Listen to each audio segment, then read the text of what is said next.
Hoy hablaremos de Thomas Chatterton, el falsificador de Bristol. Es un lindo nombre para una película, El falsificador de Bristol. Thomas Chatterton nació en Bristol, naturalmente, ya que si hubiera nacido, pongamos por caso, en Bragado, sería el falsificador de Bragado, que es mucho mejor. El falsificador de Bragado es un título que yo suscribiría. El falsificador de Bristol me gusta para leerlo, pero no para escribirlo.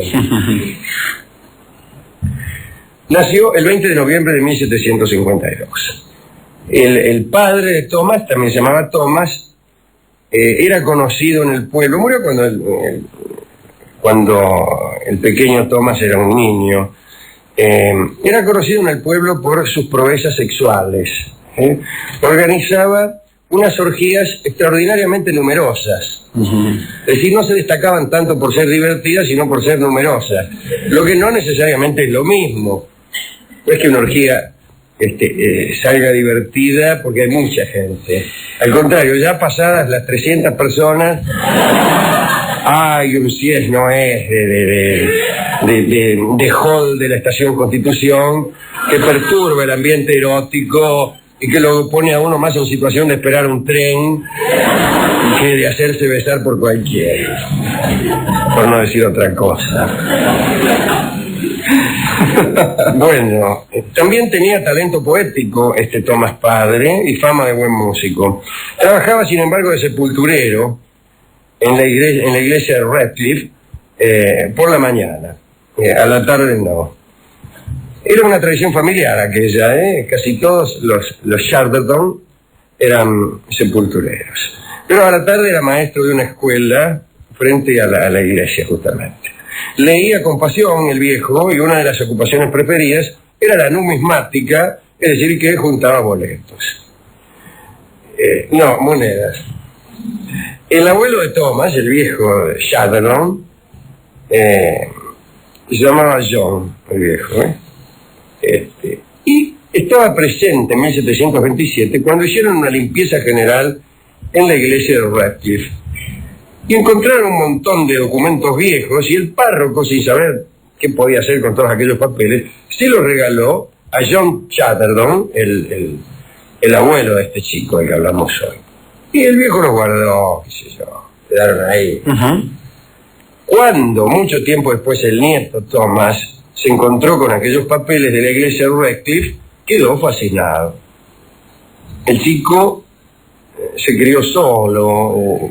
Hemos dicho que el padre murió cuando era muy pequeño, la madre lo abandonó y lo mantenía el cura de la iglesia, Samuel Fierro.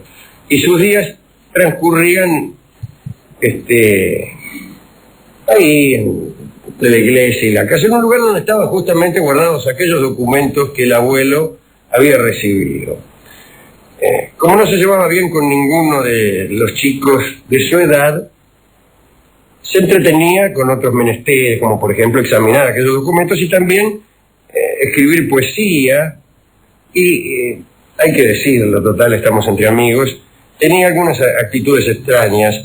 Cada vez que salía al altillo, del altillo donde solía encerrarse, aparecían unas manchas amarillas y negras en la cara y en las manos, y se negaba rotundamente a dar explicaciones. Un día, la señora Erkins, que era amiga del cura, entró en el desván de Thomas, mientras el chico no estaba, y encontró una sartén en la cual había un trozo de ocre, polvo de lija y de carbón, cientos de pergaminos tirados por todos lados, y la vieja creyó que era brujería. Y dice, este niño es brujo. Quiso salir corriendo para avisarle al párroco, pero no pudo. Apareció el joven Thomas y procedió a tirar a la señora Erkins por la escalera. Desde entonces la vieja no lo molestó más. A los 12 años, fíjese que joven, Thomas Chatterton consiguió trabajo en el despacho de un abogado llamado Lambert. Aprovechando las horas de ocio, que eran muchas, escribió una enciclopedia comparativa en la que figuraban las palabras modernas con las correspondientes antiguas. Además, había dibujado todos los edificios históricos de Bristol y tenía 12 años. los elementos que tenía Chatterton en su altillo y que habían asustado a aquella señora, digo, el ocre, la lija, los pergaminos, eran o le servían para confeccionar textos ingleses supuestamente antiguos. En principio no pensaba hacer negocio alguno, ni falsificación alguna, simplemente le gustaban los libros viejos y quería rodearse de aquellos objetos, aunque se tratara de libros viejos inventados. Entonces escribía enormes textos que luego adjudicaba a autores del pasado y se declaraba poseedor de los manuscritos o de los originales o de algunas ediciones raras. Naturalmente sacaba material de toda aquella colección de documentos que su abuelo había conseguido en la iglesia de Radcliffe. El primer acontecimiento que le dio cierta fama fue el siguiente. En la ciudad de Bristol se inauguró en el año 1769 un nuevo puente para reemplazar una vieja construcción que databa de 1248. Chatterton, que amaba la arquitectura de la Edad Media, quedó mortificado y, para recordar a la gente cómo era aquel lugar, cuál era el origen del puente demolido, envió al editor del diario de Bristol una carta vieja, supuestamente vieja, en la que se describía, con agregados poéticos, el acta de inauguración de aquel puente. Teóricamente el documento era el acta original y el editor del diario la aceptó como tal. Fue el primer triunfo literario de Thomas, aunque el envío lo había firmado con un seudónimo. La publicación incluso despertó en la gente una cierta indignación por la demolición del puente viejo y hasta hubo actos de sabotaje para destruir el nuevo. Después Chatterton creó y atribuyó cientos de poemas a un antiguo escritor inglés llamado Thomas Rowley. Fue a ver a un profesor de literatura de nombre Phillips, director de un colegio de Colston, y le mostró el manuscrito. Y el profesor se convenció de que aquel manuscrito era original. Naturalmente, o mejor dicho, hay que decir que la verdadera fama de Chatterton como descubridor de tesoros históricos, empezó a acrecentarse. Algunos hablaban de los descubrimientos que hacía, etc. Y uno fue un tipo llamado George Cathcart, que era propietario de una fundición de estaño. Ya se sabe cómo son los propietarios de fundiciones de estaño. O mejor dicho, no se sabe cómo son los propietarios de fundiciones de estaño, o no hay en el imaginario social una idea acerca de las características de estas personas. Así que vamos a decir cómo era George Cathcart. No sé cómo era Cathcart, pero el caso es que empezó a darle guita al pibe para que buscara más cosas, ¿no? Y entonces el pibe empezó a descubrir cualquier cosa. Y finalmente, a modo de agradecimiento con aquel hombre, aquel propietario de fundición que le daba dinero, Chatterton resolvió descubrir un árbol genealógico en el cual se demostraba que este Cathcart era descendiente de la nobleza, tenía un escudo, en fin, todas las cosas. Y después al muchacho le agarró una especie de hipoquinesia, una hiperquinesia, empezó a moverse por todas partes y aparecían descubrimientos todos los días. Encontró una descripción de Bristol por Turgot del siglo X, otro también de Turgot que se llamaba la batalla de Hastings. Las cosas iban bien hasta que Chatterton decidió publicar sus poesías. Creo que era muy joven el pibe, 15 o 16 años. Quiso publicar poesías, pero no le dieron bolilla. Dice, usted es muy bueno descubriendo cosas viejas en el altillo, pero no vamos a publicar sus poesías. Y entonces se puso en contacto con el escritor Horace Walpole, a quien admiraba muchísimo. Desde 1750 Walpole estaba construyendo en Twickenham, cerca de Londres, una mansión campestre, una mansión que causaba sensación en todos los ámbitos de la sociedad.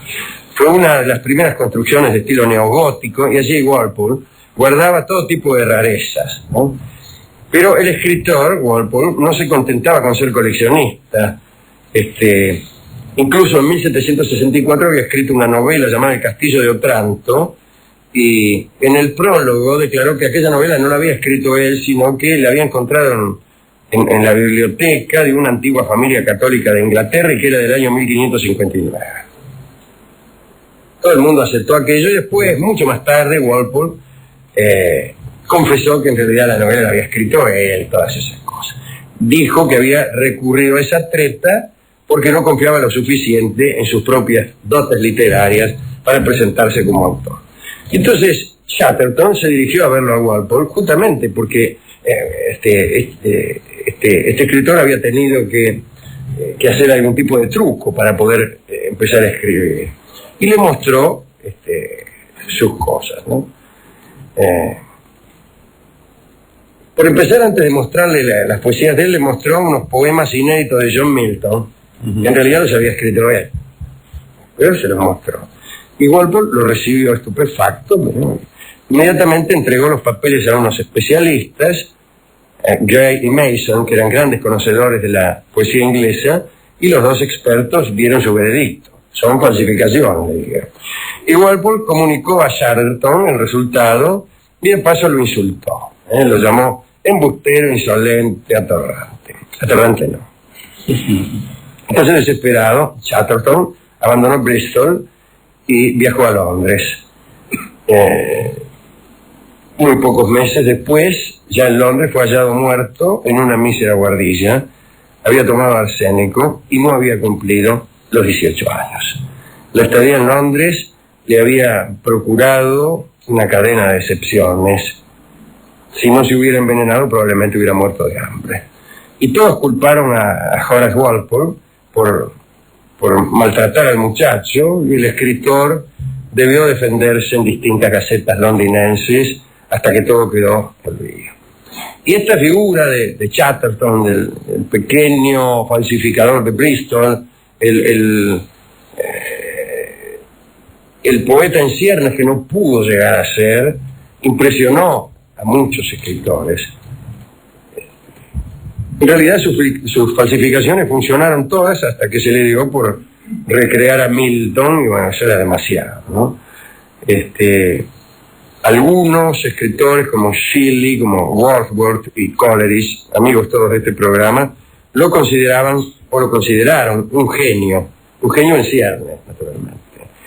Y hay una ópera que se llama Chatterton, justamente, que es de Ruggero Leoncavallo, que, como se sabe, es autor de una sola ópera. Hay muchas figuras de la ópera que solo escribieron una. Bueno, Ruggero Leoncavallo escribió una sola ópera que no es esta, Chatterton. Quiere decir que es la segunda ópera de un autor de una sola ópera. Lo que quiero decir es que está fuera del repertorio y que casi nunca se representó. Pero es una historia fantástica por la extrema juventud. Este chico que ya escribía enciclopedias a los 12 años y que falsificaba, se hacía pasar por Milton a los 17. Está bien para que aprendan muchos que a los 35 todavía usan la camioneta del padre.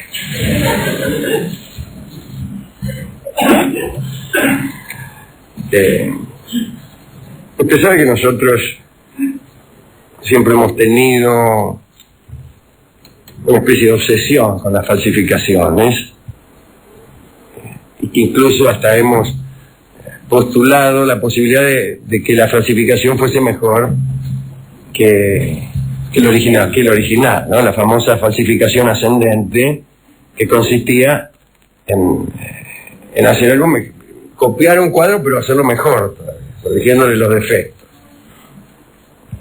O falsificar un anillo con un oro de mayor calidad que el anillo original. Extraordinario.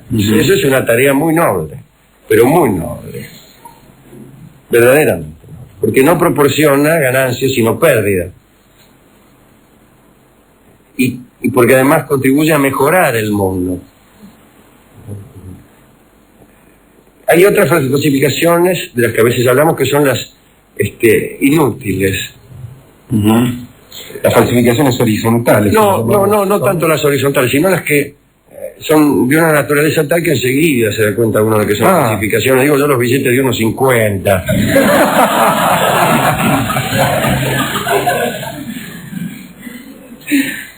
Pero también hemos hablado seguramente alguna vez de cierta falsificación de uno mismo que uno va haciendo con el tiempo, o que algunos hacen con el tiempo, ¿no? La falsificación de uno mismo, claro, nunca es ascendente. Casi siempre consiste en seguir siendo uno mismo, pero cada vez con menos esfuerzo. Entonces se trata de usar los mismos chistes de 1928, el mismo traje de hace 5 años, eso no sería nada, ¿no? Pero seguir subsistiendo con el tipo que uno era, a expensas del tipo que uno fue, y tratar de hacer creer que uno sigue siendo el mismo tipo. Esa es la falsificación de uno mismo. Recibimos a veces en nuestra casa algunos amigos que ya no son los amigos que fueron, pero no es una decadencia, sino una falsificación, porque aparentan que sí. Vienen y saludan incluso con una falsificada jovialidad. Falsifican el afecto que sienten por nosotros porque ya hace rato que nos detestan. Pues de todo no hay la amistad vieja es un oxímoron. Ninguna amistad dura tanto como para decir que es una amistad vieja. Entonces llamo la atención de nuestros oyentes sobre la posibilidad de estar uno junto a amigos, amantes y socios que no son los que dicen ser, sino que se falsifican a sí mismos. ¿A quién dedicar esto? Nos hemos olvidado de preguntar. Desde luego a Thomas Chatterton, el falsificador de Bristol, pero también el poeta de Bristol. Y un falsificador no de entradas para ir a ver a Luis Miguel, sino un falsificador de Milton. Para falsificar a Milton hay que haber leído a Milton y hay que conocerlo muy bien. Un chico que conoce muy bien a Milton a los 17 años ya es amigo nuestro. Está bien eso, ¿no, Alejandro? Porque digo, aunque hubiera un interés de obtener algún tipo de beneficio, una cosa es obtenerlo con una falsificación, como usted decía, simple, y otra cosa es que cueste tanto el trabajo, ¿no? Sí. Además, falsificar un verso es que lo más difícil. No es copiar un verso, no es poner en un lugar de la Mancha, de cuyo nombre no quiero acordarme, y decir que lo escribió uno, sino que es escribir otra novela igual al Quijote, no igual al Quijote, otra novela con unos procedimientos tales que parezca escrita por el mismo hombre que escribió el Quijote. Sí, claro. Eso es otra historia. Bien. Entonces se lo dedicamos a él, también al padre, a Pierre Menard, ya que estamos y a Pierre Menard, autor del Quijote en este mismo sentido, o en otro sentido enteramente distinto. Claro. Al papá de Chatterton, también llamado Thomas, que organizaba orgías extraordinariamente numerosas y seguramente también desorganizadas, como suele ocurrir con las orgías demasiado numerosas. Y también al abuelo de Chatterton, y acá todos los que nos escuchan, y leen a Milton, que según ha dicho Borges, es uno de los mejores libros escritos en idioma inglés y uno de los más aburridos escritos en cualquier idioma. Y al mismo Borges, Alejandro, que ha sido falsificado también. Falsificado y falsificador, ya que tal del mismo modo que Chatterton ha escrito textos que se ha complacido en atribuir a escritores inexistentes. Sí. Pero Borges también fue falsificado de un modo indigno. Sí, del mismo modo como aquellos que habían leído tanto a Milton dijeron esto es falso. Sí, claro, pero no hacía falta mucha erudición para darse cuenta de que el poema ese, me gustaría tomar helados, etcétera, no era de Borges, instantes. Bien, hemos ido a la discoteca a buscar discos falsos. Nos dieron tapas de empanadas, toda clase de cosas redondas, chatas y negras. haciéndolas pasar por discos. Finalmente conseguimos el disco Falsa Moneda, que es el mejor disco de falsificaciones que existe. La mejor canción de falsificaciones es Falsa Moneda, canción que por otra parte me cantaba mi abuelo, formaba parte del repertorio de mi abuelo. Y es de las páginas iniciales de mi modestísima cultura musical. Así que escucharemos a Imperio Argentina, nada menos, en esta bella canción que se llama Falsa Moneda, que de mano en mano va y ninguno se la queda. Adelante, Imperio.